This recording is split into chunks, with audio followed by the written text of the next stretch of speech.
Dikatakan oleh Allah, kalau kita berkehendak untuk mendekat kepada Allah, maka Allah akan kasih jalannya. Mungkin jika ada niatan kuat, ya Allah saya ingin bertobat, Allah akan tunjukkan guru yang bisa membimbing kita untuk bertobat kepadanya. Atau mungkin di saat ada niatan kuat, Allah akan tambah iman kita, sehingga di saat iman bertambah, kita pun semakin bersemangat beribadah kepada Allah. Cuman yang jadi masalah itu, di saat kita bermujahadah, sudah berusaha mati-matian untuk istiqomah beribadah kepada Allah, lah kok di tengah-tengah kita bermaksiat.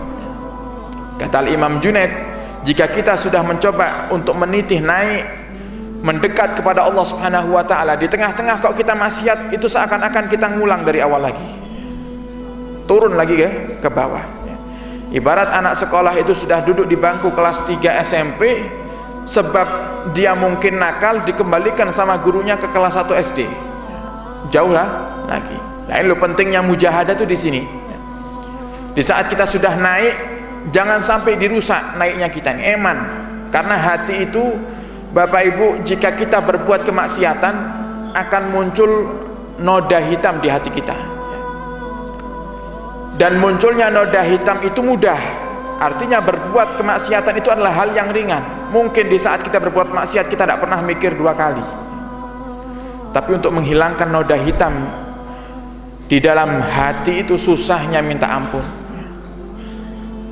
Maka dari itu, di saat sudah hati mulai bersih, kita sudah mulai bermujahadah untuk menghilangkan segala penyakit hati, jangan sampai muncul sedikit daripada penyakit. Karena kalau sudah muncul penyakit hati, kita bermaksiat kepada Allah, noda hitam di hati kita itu susah untuk kita hilangkan. Sebagaimana pakaian putih kita yang mungkin terkena oli daripada kendaraan kita, susah untuk dihilangkan, padahal cuma sedikit.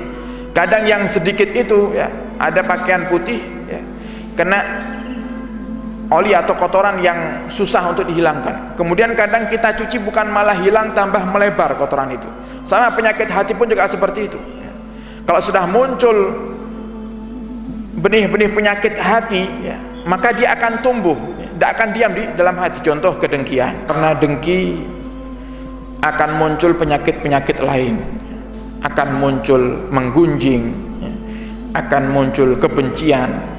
Orang yang dengki, maka dia pasti benci dengan orang yang dia dengki.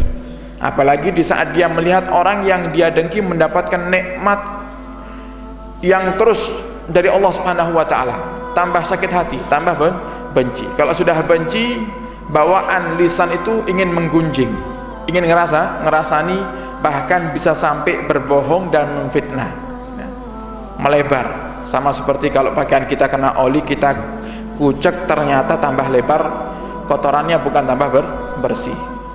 Lah, untuk mencari obat atau penawar untuk supaya pakaian kita kembali menjadi bersih, hilang nodanya seketika, itu sangat susah, ya.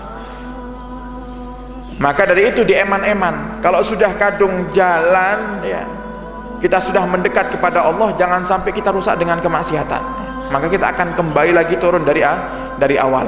Eman, jangan sudah capek-capek sholat tahajud ternyata rusak, ya.